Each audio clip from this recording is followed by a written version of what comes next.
நஹ்மதுஹு நுஸல்லில்லா ரசூலி கரீம் அல்ஹம்துலில்லாஹி ரபில் ஆலமீன். எல்லா புகழும் அல்லாஹ்வுக்கே உரித்தாகட்டுமாக. அன்பிற்கினிய சகோதர சகோதரிகளே, அஸ்ஸலாமு அலைக்கும் வரஹ்மத்துல்லாஹி வபரகாத்துஹு. இன்று இப்போது இந்த அமர்விலே ஜமாத்தே இஸ்லாமி ஹிந்த் அகில இந்திய தலைவர் ஜனாப் சையத் சாதத்துல்லா ஹுசைனி அவர்கள் மார்ச் 20 அன்று அலிகரிலே இதாராய தஹ்கீக் தஸ்னீஃப் இஸ்லாமி என்கின்ற இஸ்லாமிய ஆய்வுக் கழகம் நடத்திய கருத்தரங்கத்திலே ஆற்றிய உரையின் தமிழகத்தை மொழிபெயர்ப்பை நாம் இப்போது வழங்க இருக்கின்றோம். இந்த உரை சமகால சவால்களும் இஸ்லாமும், இன்றைய காலத்தில் இஸ்லாம் எதிர்நோக்கி இருக்கின்ற சவால்கள் என்கின்ற தலைப்பிலே அமீர் ஜமாத் அவர்கள் ஆற்றிய உரை இது. நடப்பு காலத்திலே இஸ்லாம் எதிர்கொண்டிருக்கக்கூடிய சவால்களை புரிந்து கொள்வதற்கு முதலில் இந்த நடப்பு காலம் என்ன என்பதை நாம் சரியாக விளங்கிக் கொள்வது அவசியமாகும். சவால்கள், நெருக்கடிகள், பிரச்சனைகள் என்கின்ற கோணத்திலே நாம் இன்றைய காலத்தை புரிந்து கொள்ள வேண்டுமெனில் இன்றைய காலத்தை நாம் டிஃபைன் செய்ய வேண்டும். இன்றைய காலம் என்பது எது? அதனை இன்றுடன் இன்னும் அருகில் இருக்கக்கூடிய ஃபியூச்சரையும் நியர் ஃபியூச்சரையும் நாம் சேர்த்து தான் இன்றைய காலத்திலே நாம் கருத்தில் கொள்ள வேண்டும். சவால்களை குறித்து பேசும்போது not only today but also near ஃபியூச்சரையும் நாம் சேர்த்து கொண்டு இன்றைய காலத்தில் நாம் எதிர்கொள்கின்ற சவால்களை குறித்து நாம் பேசுவோம். ஆக இப்போது இன்றைய காலம் அந்த கோணத்திலே நாம் பார்க்கின்ற போது இன்றைய காலம் அசாதாரணமான மாற்றங்கள், வேகமாக நடந்து கொண்டிருக்கக்கூடிய மாற்றங்கள், மிக அதிரடியான மாற்றங்கள் நிகழ்ந்து கொண்டிருக்கக்கூடிய ஒரு காலகட்டமாக நடப்பு காலத்தை நாம் சொல்ல முடியும். நடப்பு காலத்தில் இவர்களுடைய மாற்றங்கள் நாட் ஆர்டினரி சேஞ்சஸ், சாதாரண மாற்றங்கள் அல்ல, மிக பெரும் மாற்றங்கள் ஏற்பட்டு கொண்டிருக்கின்றன. லாங் ஸ்டாண்டிங், காம்ப்ரஹென்சிவ், ஒரு ஃபாஸ்டஸ்ட் சேஞ்சஸ் அனைத்தையும் தழுவிய நீண்ட தாக்கத்தை ஏற்படுத்தக்கூடிய ஒரு மாற்றங்கள் நிகழ்கின்ற காலமாக நடப்பு காலத்தை நாம் எடுத்துக்கொள்ளலாம். நடப்பு காலத்தினுடைய சில புரட்சிகரமான சிறப்பம்சங்களை முதலில் நாம் பார்ப்போம். கடந்த சில நூற்றாண்டுகளாகவே மனிதர்கள் உலக நிலைமைகளில் அறிவியல் தொழில்நுட்பம் மிக பெரும் ஆழமான தாக்கத்தை ஏற்படுத்தி இருக்கிறது. நாகரிகத்தின் அடிப்படையிலும் பார்த்தாலும் சரி, பண்பாட்டிலும் பார்த்தாலும் சரி, இன்னும் சொல்லப்போனால் சிந்தனைகள், கோட்பாடுகள், இவற்றில் கூட அறிவியல் தொழில்நுட்பம் அழுத்தமான தாக்கங்களை, பாதிப்புகளை ஏற்படுத்தி இருக்கிறது. இன்னும் சொல்லப்போனால் இந்த நாட்டிலே, உலகத்திலே ஏற்பட்டிருக்கக்கூடிய மாற்றங்களுக்கு பின்னணியிலே சயின்ஸ் அண்ட் டெக்னாலஜி, அறிவியல் தொழில்நுட்பம் மிக பெரும் அளவில் பங்காற்றி இருக்கிறது. நம்முடைய சித்தாந்தங்களை, மனிதர்கள் மேற்கொண்டிருக்கக்கூடிய சித்தாந்தங்களை வரையறுப்பதாகட்டும், அரசியல் கோட்பாடுகளை நிர்ணயம் செய்வதிலாகட்டும், பொருளாதார பிலாசபிகளை வகுப்பதிலாகட்டும், எல்லாவற்றிலும் அறிவியலும் தொழில்நுட்பமும் மிக அதிகமாக தாக்கத்தை ஏற்படுத்தி கொண்டிருப்பதை நாம் பார்க்கின்றோம். ஒரு வகையிலே சொல்லப்போனால் லிபரல் டெமோக்ரஸி இன்று உலகத்திலே மிக அதிகமாக கோலோச்சி கொண்டிருக்கக்கூடிய ஒரு சித்தாந்தம் லிபரல் டெமோக்ரஸி, ஒரு லிபரல் ஜனநாயகம் இருக்கிறதே. இது எதனுடைய ப்ராடக்ட் என்று பார்த்தோம் என்று சொன்னால், அது எரிவாயு எந்திரங்கள், நீராவி என்ஜின்கள், பிறகு டெலிவிஷன், டெலிஃபோன், இவற்றினுடைய உற்பத்தி பண்டமாக, ப்ராடக்டாக தான் லிபரல் டெமோக்ரஸியை நாம் சொல்லலாம். லிபரல் டெமோக்ரஸி உருவாகியதே நீராவி என்ஜின்கள், டெலிவிஷன்கள், டெலிஃபோன்கள் இவையெல்லாம் சேர்ந்து உருவாக்கிய ஒரு சித்தாந்தமாக நாம் லிபரல் டெமோக்ரஸியை நாம் எடுத்துக்கொள்ளலாம். இன்றைய காலத்திலே இது இப்போது நடப்பு காலத்திலே தொழில்நுட்பத்தின் கோணத்திலே நாம் பார்க்கின்ற போது 2 தொழில்நுட்பங்கள் மிகுந்த எழுச்சி பெற்றிருக்கின்றன. ஒன்று பயோடெக்னாலஜி, இரண்டாவதாக இன்ஃபோ டெக்னாலஜி. இந்த 2 டெக்னாலஜி புதிய உலகத்தை உருவாக்கி கொண்டிருப்பதிலே முனைப்புடன் இருக்கின்றன. இனி வரக்கூடிய உலகத்தை வரையறுப்பதிலே, இந்த உலகத்தை கட்டமைப்பதிலே இந்த 2 தொழில்நுட்பங்கள் பயோடெக்னாலஜி, இன்ஃபோ டெக்னாலஜி, இந்த 2மே மிக பெரும் பங்காற்ற இருக்கின்றன. மிக அழுத்தமான சுவடுகளை ஏற்படுத்தி கொண்டிருக்கின்றன. புதிய உலகத்தை உருவாக்குவதில் இந்த 2 தொழில்நுட்பங்களும் மிக பெரும் பங்காற்றுகின்றன. இவை வீறு கொண்டு எழுகின்ற போது லிபரல் டெமோக்ரசி தாக்கு பிடிக்காது. அப்போது ஒரு புதிய சிஸ்டம் உருவாகும், புதிய அரசியல் கோட்பாடுகள் உருவாகும், புதிய அரசியல் தத்துவம் தேவைப்படும், புதிய வேல்யூஸ், புதிய மாண்புகள் தேவைப்படும். இந்த 2 தொழில்நுட்பங்கள் அதிகமாகும் போது நமக்கு ஒரு புதிய பண்பாடு, ஒரு புதிய சிஸ்டம், புதிய வேல்யூஸ் தேவைப்படும் என்கின்ற ஒரு நிலைமை ஏற்பட்டிருக்கிறது. பயோ டெக்னாலஜி, இன்ஃபோ டெக்னாலஜியுடைய ஃபியூஷன் காரணமாக ஒரு காம்ப்ரஹென்சிவ் ரெவல்யூஷன், அனைத்தையும் தழுவிய ஒரு மிக பெரும் புரட்சி வெடிக்கும். இந்த புரட்சி சாதாரணமானதல்ல. சமூக தளங்களில், அரசியல் அரங்குகளில், கலாச்சார தளங்களில், மாரல் ஒழுக்க தளங்களிலும் கூட மிக பெரும் மாற்றங்களை இந்த 2 தொழில்நுட்பங்களும் ஏற்படுத்த இருக்கின்றன. இவை ஏற்படுத்துகின்ற மாற்றங்கள் மிகவும் காம்ப்ளிகேட்டடாகவும் இருக்கும், மிகவும் சிக்கலானதாகவும் இருக்கும், மிகவும் அனைத்தையும் தழுவியதாகவும் இருக்கும். ஆக மனிதன் இந்த தொழில் புரட்சிக்கு பிறகு நாம் பார்த்தோம் என்று சொன்னால், மனிதன் மிக அதிகமாக இயற்கை மீது ஆதிக்கம் செலுத்தி வந்திருக்கின்றான். 19ஆம் நூற்றாண்டுக்கு பிறகு 20, 21ஆம் நூற்றாண்டிலெல்லாம் நாம் பார்த்தோம் என்றால், மனிதன் இயற்கையின் மீது தன்னுடைய ஆதிக்கத்தை நிலைநிறுத்துவதிலே முனைப்புடன் செயலாற்றி வந்தான். அவற்றை கண்ட்ரோல் செய்வது, இயற்கையை வெல்வது, இயற்கை வளங்களை அப்படியே கைப்பற்றுவது, இது தொழில் புரட்சிக்கு பிறகு இது தொடர்ந்து நடந்து வந்தது. ஆனால் இப்பொழுது பயோ இன்ஃபோ ரெவல்யூஷன் வந்த பிறகு, பயோ டெக்னாலஜியும் இன்ஃபோ டெக்னாலஜியும் ஏற்படுத்துகின்ற ஒரு புரட்சி வெடிக்கின்ற போது, இந்த மனிதனுடைய தாக்கம், மனிதனுடைய ஆதிக்கம் வெளியே இல்லை, மனிதனுக்கு உள்ளே ஏற்படுத்துவதனாக இருப்பான். இதற்கு முன்பு இதுவரை தொழில் புரட்சியிலிருந்து இதுவரை மனிதன் வெளியே மிக பெரும் அளவிலே ஆதிக்கத்தை செலுத்துவதிலே, தன்னுடைய ஆதிக்கத்தை நிலைநாட்டுவதிலே கவனம் செலுத்தி வந்தான். இப்பொழுது என்ன நடக்கும் என்று சொன்னால், மனிதன் மனிதனுக்குள் ஆதிக்கத்தை ஏற்படுத்துவதற்கு, மனிதனுக்கு உள்ளே இருக்கக்கூடிய அமைப்பை கண்ட்ரோல் செய்வதிலே மனிதன் முனைப்பு காட்ட தொடங்குவான். இன்னும் சொல்ல போனால், மனிதனுக்குள் என்று சொன்னால் என்ன அர்த்தம்? மனிதனுக்குள் இருக்கக்கூடிய சிந்தனைகள், ஹியூமன் தாட்ஸ், அது கூட மெஷின்கள் கண்ட்ரோல் செய்யக்கூடிய ஒரு காலம். மனிதன் எதை சிந்திக்க வேண்டும், எப்படி எந்த கோணத்திலே அவனுடைய சிந்தனைகள் போக வேண்டும், சிந்தனைகளை நெறிப்படுத்துவதிலே எந்திரங்களின் ஆதிக்கம் அதிகமாகும். இதுதான் பயோடெக்னாலஜி, இன்ஃபோ டெக்னாலஜியினுடைய ஃபியூஷன் காரணமாக எதிர்காலத்தில் வரக்கூடிய ஒரு சாத்தியங்களாக இருக்கின்றன. இது பற்றி வரக்கூடிய தகவல்கள் எல்லாம் வெறும் மலைப்பை ஏற்படுத்துகின்றன. எப்படியெல்லாம் நடக்குமா என்ற ஒரு திகைப்பை ஏற்படுத்தக்கூடியதாக இருக்கின்றன. பிக் டாட்டா, இன்னைக்கு டாட்டா தான் ஒரு பெரிய ஆதிக்கம் செலுத்தக்கூடிய ஒரு சக்தியாக இருக்கிறது. யாரிடம் அதிகமான தகவல்கள் இருக்கின்றனவோ அந்த தகவல்கள் அடிப்படையிலே அவர் ஆதிக்கம் பெறுகின்றார். அந்த சக்தி அவருக்கு கிடைக்கின்றது, அவருக்கு அந்த ஆதிக்கம் செலுத்துகின்ற வலிமையை அவர் பெற்றவர் ஆகிறார்.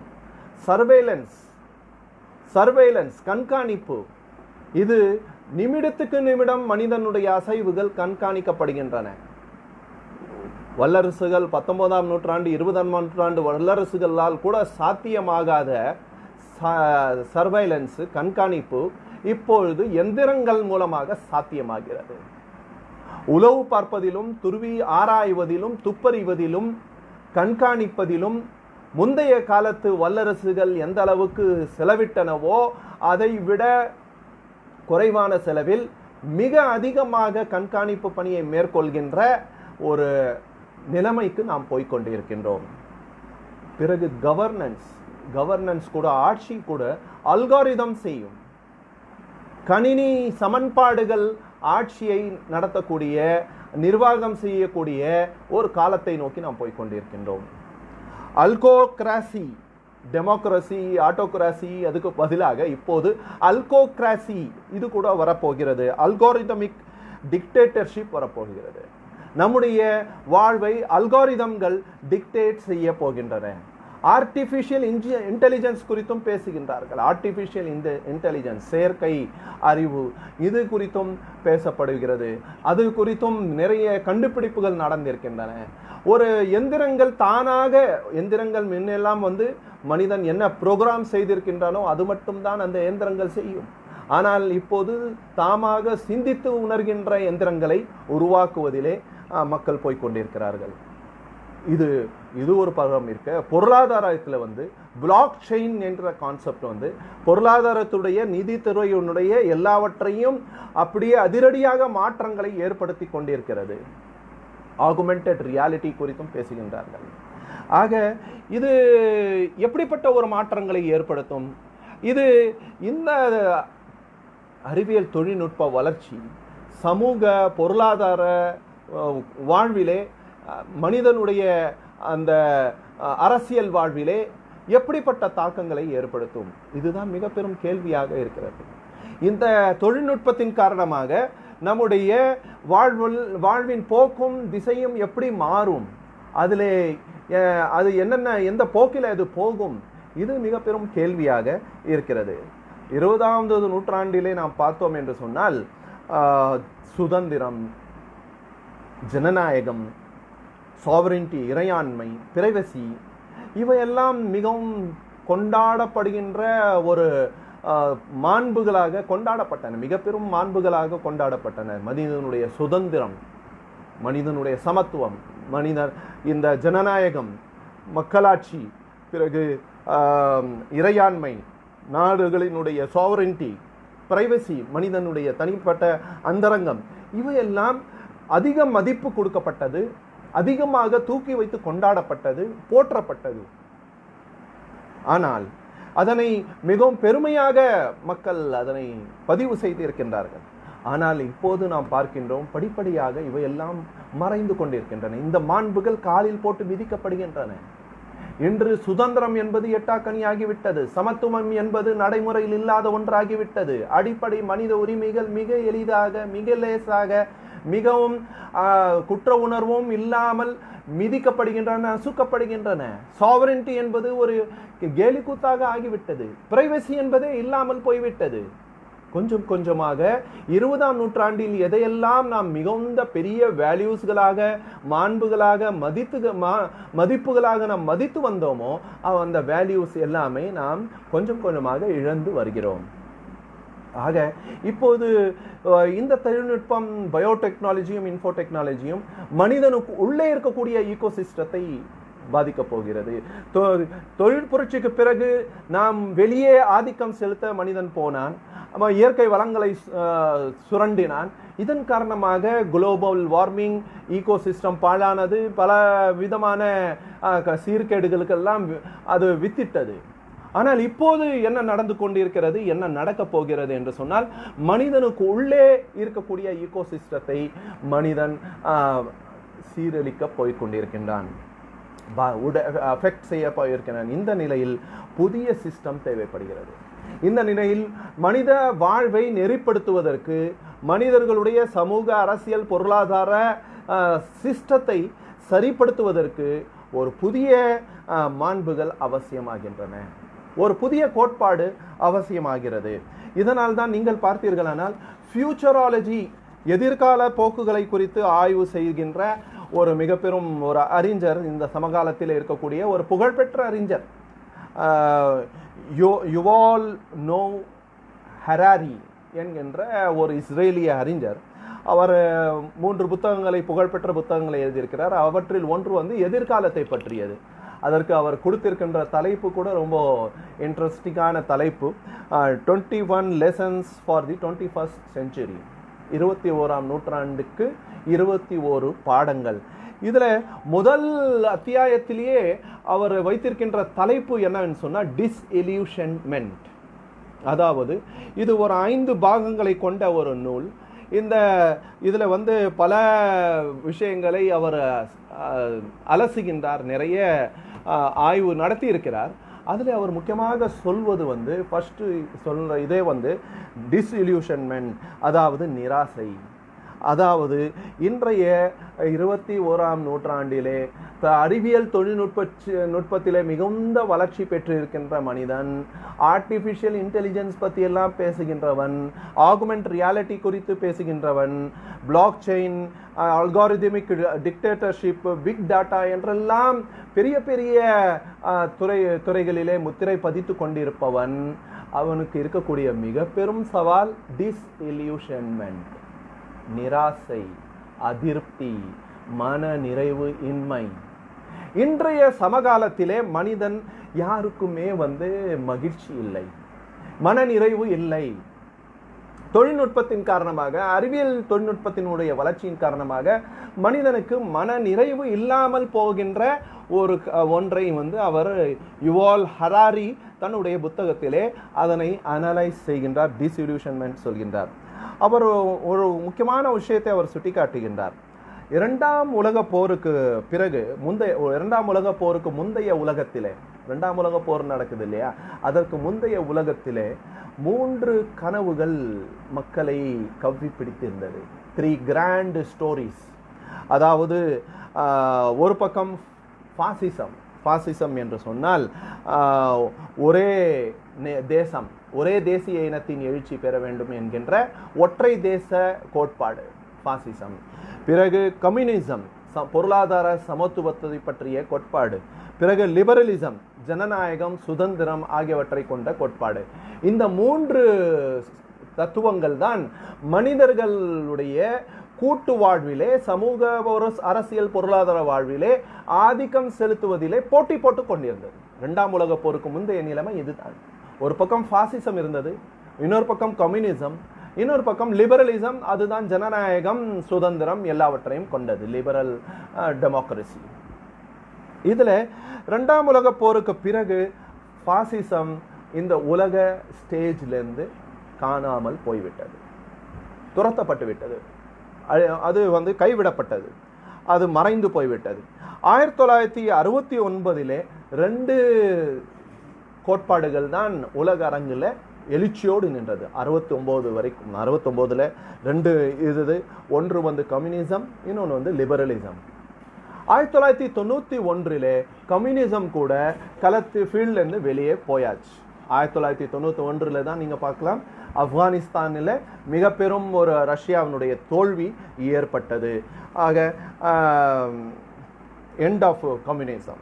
2008 கிரெடிட் கிரைசிஸ் நடந்தது, கடன் நெருக்கடி மிக பெரும் அளவிலே நடந்ததை நாம் பார்த்திருக்கின்றோம். இப்போது 2016 என்ன விதமான உலகத்தில் இருக்கக்கூடிய மாற்றங்கள், என்ன விதமான மாற்றங்கள் நடந்து வருகின்றன என்றால், ட்ரையம்ப் ஆஃப் ட்ரம்ப், ட்ரம்ப்புனுடைய ஆதிக்கம், ட்ரம்ப்புகளின் ஆதிக்கம். எல்லா இடங்களிலுமே, பல்வேறு நாடுகளிலே, ஜனநாயக நாடுகளிலே வலதுசாரி இயக்கங்களின் எழுச்சி.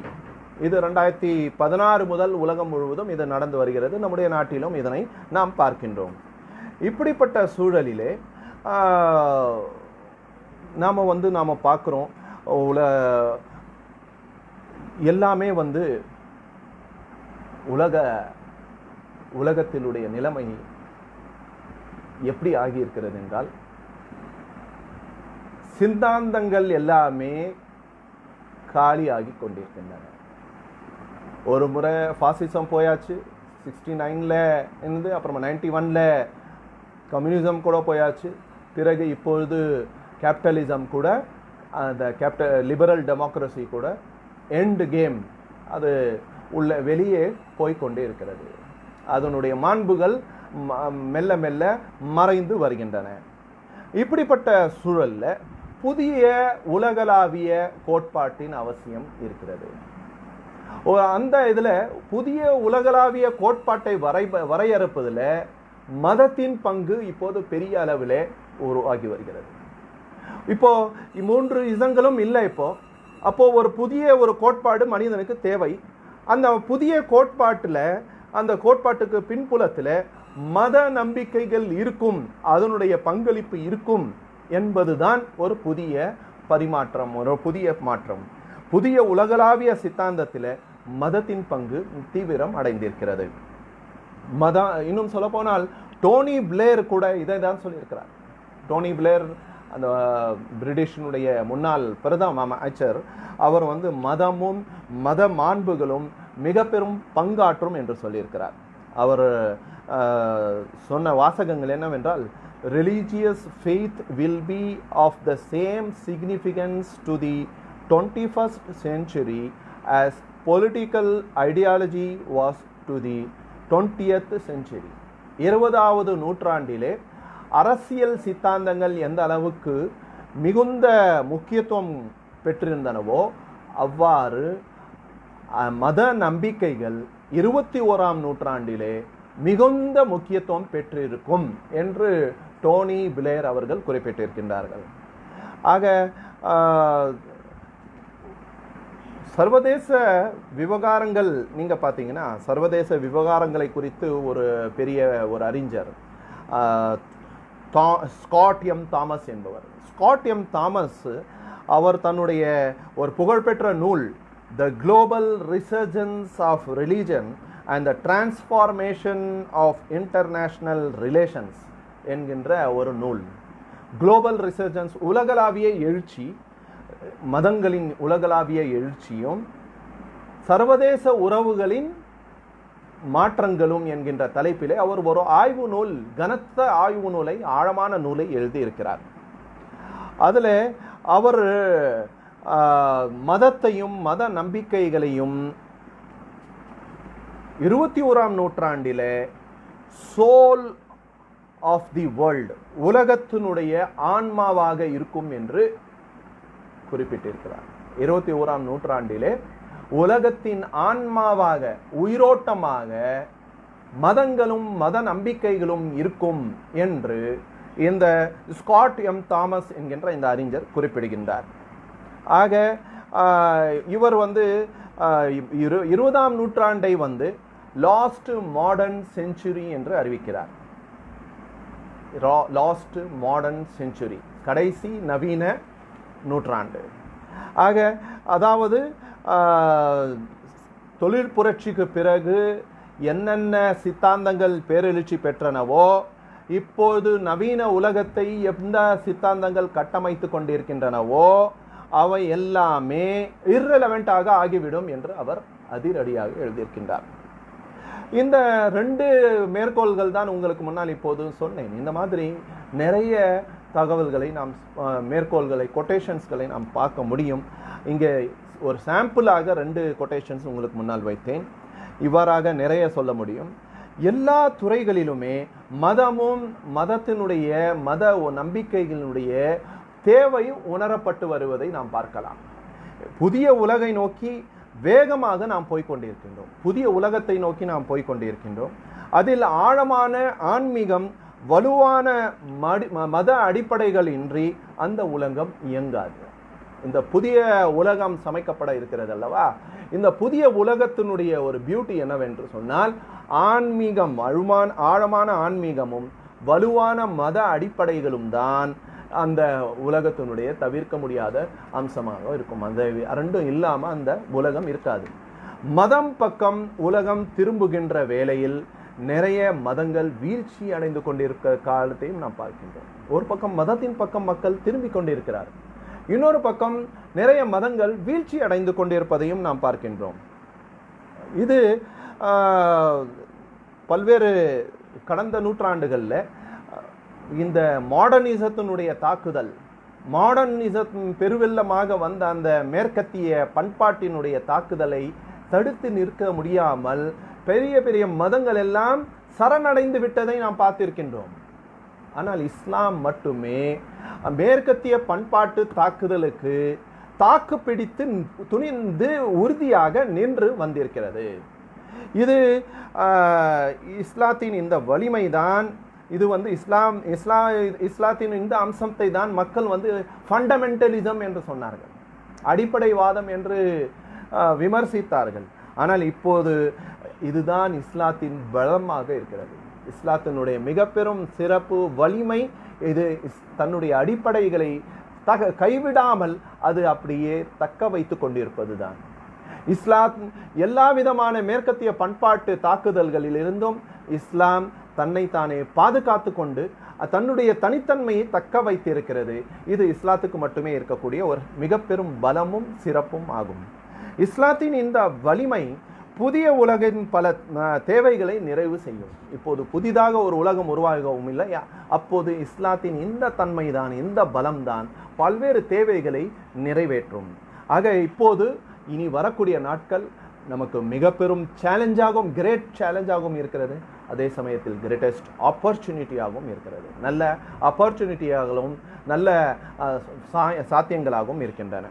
அடுத்ததாக இங்கே நாம் பார்க்க வேண்டியது இஸ்லாமிய மாண்புகளும் அதனுடைய ஈர்ப்பும். இஸ்லாமிய மாண்புகளும் அதனுடைய ஈர்ப்பும். ஆக இதில் பார்த்தீங்கன்னா ஒரு எடுத்துக்காட்டாக இஸ்லாமிய மாண்புகளின் ஈர்ப்பு, இஸ்லாத்தின் மாண்புகளின் பக்கம் மக்கள் ஈர்க்கப்படுகிறார்கள். எடுத்துக்காட்டாக இஸ்லாம் முன்வைக்கின்ற குடும்ப அமைப்பு. இஸ்லாத்தினுடைய சிறப்பு என்னவென்று சொன்னால் அதனுடைய மாண்புகள், அது முன்வைக்கின்ற மாண்புகள் ஒரு உறுதியான வலுவான அடிப்படைகளின் மீது கட்டமைக்கப்பட்டிருக்கிறது. அது எந்த அளவுக்கு இந்த அடிப்படைகள் வலுவையாக இருக்கின்றன என்று சொன்னால் நவீன தொழில்நுட்பம் கூட அவர்களுக்கு முன்னால் தாக்குப்பிடித்து நிற்க முடியவில்லை. நவீன மேற்கத்திய பண்பாடுகள், அதனுடைய ஏகாதிபத்திய சக்திகள் கூட அதனை அசைத்து பார்க்க முடியவில்லை. இஸ்லாத்தினுடைய மிக பெரும் பியூட்டி என்னவென்று சொன்னால், இஸ்லாத்தினுடைய மிக பெரும் வலிமை என்னவென்று சொன்னால், அது உறுதியான நம்பிக்கைகளின் அடிப்படையில் நிற்கிறது. சமீபத்தில் இதற்கு ஒரு நல்ல உதாரணமாக குடும்ப வாழ்வை குறித்து சொல்லலாம். முன்னுதாரணமான குடும்ப வாழ்வு, குடும்பங்கள் இவை நீங்க பார்த்தீங்கன்னா சமூகங்கள் வரலாற்று பாரம்பரியங்களை பாரம்பரியங்களை அடிப்படையாக கொண்டது கிடையாது. குடும்ப வாழ்வு, இஸ்லாம் முன்வைக்கிற குடும்ப வாழ்வு, அதனுடைய பேசிஸ் என்னன்னு சொன்னா ஃபேமிலி ட்ரெடிஷன்ஸு, பாரம்பரியம், நம்முடைய பழக்க வழக்கம், நம்முடைய நடைமுறைகள் என்பதல்ல. இஸ்லாம் முன்வைக்கின்ற அந்த குடும்ப அமைப்பினுடைய இது அடிப்படை நம்பிக்கைகளின் அடிப்படையில் இருக்கிறது. இதுதான் இஸ்லாத்தின் சிறப்பு. இஸ்லாத்தின் சிறப்பு இதுதான். இதனால் இஸ்லாமிய மாண்புகள் வலுவான நிலையான அடிப்படைகளை கொண்டிருக்கின்றன. அந்த அடிப்படைகள் ஃபவுண்டேஷன்ஸ் ரொம்ப ஸ்ட்ராங்காகவும் இருக்குது, ரொம்ப ஸ்ட்ரெட்ஃபாஸ்டாகவும் எப்போதுமே எல்லா காலங்களையும் நிலைத்து நிற்பதாகவும் இருக்கிறது. இப்போ ஆண் பெண் சமத்துவம், இது இந்த சமத்துவ முழக்கம் தொழில் புரட்சிக்கு பிறகு நவீனத்துவ சித்தாந்தங்களின் எழுச்சியிலே ஆண் பெண் சமத்துவம் என்கின்ற முழக்கம் வேகமாக உலகம் முழுவதும் வந்தபோது நிறைய குடும்ப அமைப்புகள் அதில் சரண்டர் ஆகிவிட்டது. ஆனால் குறிப்பாக மேற்கத்திய நாடுகளில் ஃபேமிலி சிஸ்டம் கொலாப்ஸ் ஆனதே இந்த ஆண் பெண் சமத்துவம் என்கின்ற சிந்தனையின் காரணமாக தான். இது சோஷியல் லைஃபினுடைய பல்வேறு அம்சங்களில் அது பாதிப்புகளை, தாக்கங்களை ஏற்படுத்துது. உலகம் முழுவதும் எத்தனையோ சமூகங்கள் இந்த புயலில் அடித்து செல்லப்பட்டு விட்டன. ஆனால் இஸ்லாம் அசையாமல் நின்றது. ஏனெனில் இஸ்லாமிய ஃபேமிலி வேல்யூஸ் இஸ்லாம் தூக்கி பிடிக்கின்ற ஃபேமிலி வேல்யூஸ் அது இறை சட்டங்களின் அடிப்படையில் கொண்டது. இறை சட்டங்கள் யாராலும் மாற்ற முடியாது. இறைவன் வகுத்து தந்த சட்டங்கள் என்கின்ற நம்பிக்கையின் அடிப்படையில் இருப்பதால் இஸ்லாத்தினுடைய ஃபேமிலி சிஸ்டத்தை எந்த ஒரு நவீன இசங்களாலும் அசைக்க முடியவில்லை, ஆட்டம் காண முடியவில்லை. நிறைய முயற்சிகள் நடந்து முடிந்து விட்டன. இப்போது உலகம் முழுவதும் ஃபேமிலி சிஸ்டத்தினுடைய கடைசி புகலிடமாக இஸ்லாம் இருக்கிறது. இன்னும் சொல்ல போனால் பெண்ணின் கடைசி புகலிடமும் இஸ்லாமாக இருக்கிறது. அந்த இது ஒரு பக்கம் இருக்க, ஆண் பெண் சமத்துவம், ஃபேமிலி சிஸ்டம் கொலாப்ஸ், இதெல்லாம் ஒரு பக்கம் அந்த கதை போய்கொண்டிருக்கிறது. இன்னொரு பக்கம் நாம் பார்க்கின்றோம், ஃபேமிலியினுடைய முக்கியத்துவம் இப்போது ரொம்ப அதிகமாக உணரப்பட்டு வருகிறது. மக்கள் மீண்டும் ஃபேமிலி வேல்யூஸின் பக்கம் திரும்ப வருகிறார்கள். முராத் ஹாஃப்மேன் அவர்கள், ஜெர்மானிய இஸ்லாமிய அறிஞர், அவர்கள் ஒரு புத்தகத்தில் religion on the rise of Islam, religion on the rise Islam in the third millennium என்கின்ற புத்தகத்திலே அவர்கள் இஸ்லாம் சொல்கின்ற ஃபேமிலி லைஃப் தொடர்பான கோட்பாடுகள், மாண்புகள், வேல்யூஸ் தான் மக்கள் இஸ்லாத்தின் பக்கம் வருவதற்கான முதன்மை உந்து சக்தியாக, காரணமாக இருக்கும் என்று அவர் தெளிவுபடுத்தியிருக்கின்றார். ஆக ஃபேமிலி வேல்யூஸ் தான் மேற்கை இஸ்லாத்தின் பக்கம் ஈர்க்கும் என்று அவர் குறிப்பிட்டிருக்கின்றார்.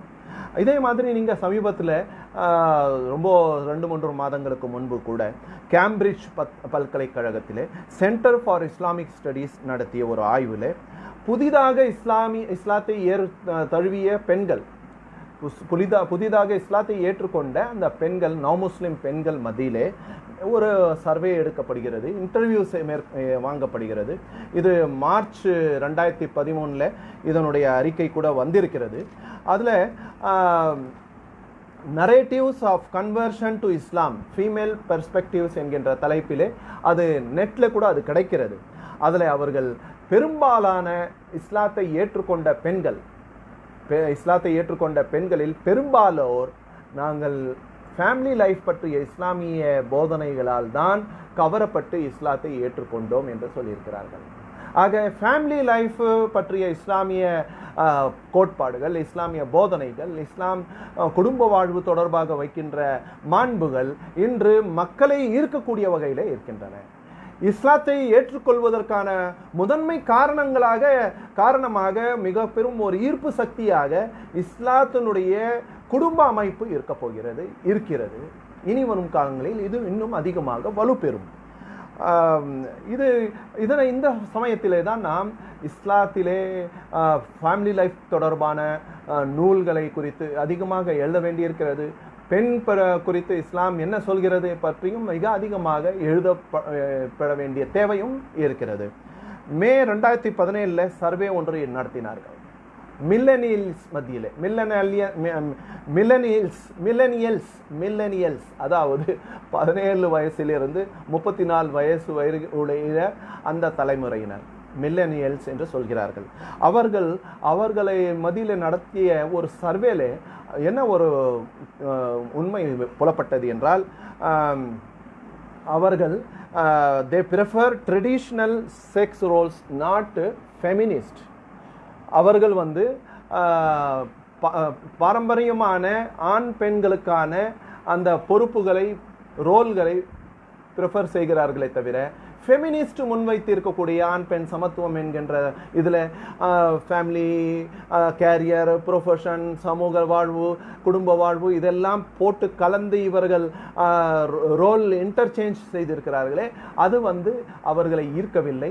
மாறாக ஆணுக்குரிய வேலை ஆண்கள், பெண்களுக்குரிய வேலை பெண்கள் செய்கின்ற அந்த ட்ரெடிஷனல் செட்டப்பை அவர்கள் விரும்புகிறார்கள் என்கின்ற ஒரு குறிப்பு வந்திருக்கிறது. ஆக உலகம் மாறிக்கொண்டிருக்கிறது. இந்த சேஞ்ச்டு உலகம் will get attracted to இஸ்லாம். இவ்வாறு கொண்டிருக்கின்ற உலகம் இஸ்லாத்தின் பக்கம் அது அட்ராக்ட் ஆகும். இது நாம் பார்க்க வேண்டும். இப்போது 2 தேவைப்படுகிறது. ஃபேமிலி வேல்யூஸ் ஆஃப் இஸ்லாம் வலுவான ஒரு சான்றுகள் நாம் உருவாக்க வேண்டும். ஒரு பவர்ஃபுல் நெரேட்டிவ் ஏற்படுத்த வேண்டும். இஸ்லாம் எப்படி வலுவான ஃபேமிலி லைஃப் பற்றிய கோட்பாடுகளை முன்வைக்கிறது என்பதை குறித்து நாம் ஒரு பவர்ஃபுல் நெரேட்டிவ் உருவாக்க வேண்டும். குடும்பம் என்கின்ற பெயரில் குடும்பத்தை உலை வைக்கக்கூடிய கூறுகள் இப்போது இருக்கிறது. இப்போது ஒரு பக்கம் குடும்பத்தின் பக்கம் திரும்பினாலும் குடும்ப அமைப்பையே உலை வைக்கின்ற கூறுகள் கூட கொஞ்சம் கொஞ்சமாக தலையெடுப்பதை நாம் பார்க்கின்றோம். அது K marriage, live in relationship, bye friend girl friend, இந்த மாதிரியான குழப்பங்கள், இவற்றையெல்லாம் இவற்றின் மீது ஆதாரபூர்வமான விமர்சனம் நாம் வைக்க வேண்டும். இவற்றை விமர்சிக்க வேண்டும், கண்டிக்க வேண்டும். பாசிட்டிவ் இன்ட்ரோடக்ஷன் ஆஃப் இஸ்லாம் அது தேவையாக இருக்கிறது. இரண்டாவதாக குடும்பம், குடும்ப வாழ்வு, பெண்ணுக்குரிய பங்கு, இது தொடர்பாக சில விவகாரங்களை நாம் இஜ்திஹாத் செய்ய வேண்டும், மீள் பார்வை நாம் செய்ய வேண்டும். ஆக ஃபேமிலி ஒரு எக்ஸாம்பிளாக முஸ்லிம் குடும்பம் ஒரு நல்ல முன்மாதிரி குடும்பமாக நாம் முன்வைக்கப்பட வேண்டும். அதே மாதிரி தான் ஃபேமிலி குடும்ப அமைப்பு ஒரு உதாரணத்துக்கு சொன்னேன். அதே சமயத்திலே மற்ற மாண்புகள், இஸ்லாம் தூக்கி வைக்கின்ற மாண்புகள், எத்திக்கல் எக்கனாமிக்ஸ், ஒரு ஒழுக்கம் சார்ந்த பொருளாதாரம், அது சொல்லலாம். ஈக்காலஜி குறித்து இஸ்லாம் சொல்கின்ற மாண்புகள் குறித்து பேசலாம். இந்த மாதிரி நிறைய சொல்லிக்கொண்டே போகலாம்.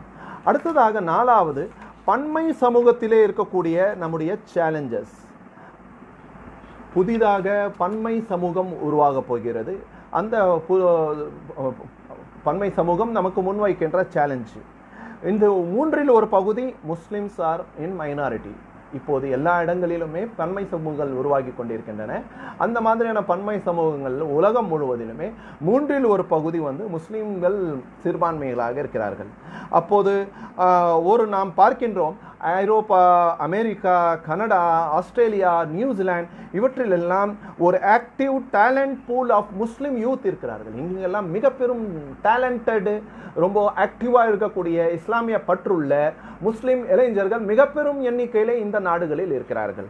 அமெரிக்கா, ஐரோப்பா, கனடா, ஆஸ்திரேலியா, நியூசிலாந்து போன்ற நாடுகளில். பிறகு இப்போ இந்தியாவிலும் கூட ஐரோப்பியன் பர்ஸ்பெக்டிவ்ல இருக்கக்கூடிய அந்த முஸ்லிம் பர்ஸ்பெக்டிவ் குறித்து நிறைய விவாதங்கள் வர தொடங்கி இருக்கின்றன. நாம் இவற்றையும் அட்ரஸ் செய்ய வேண்டியிருக்கிறது.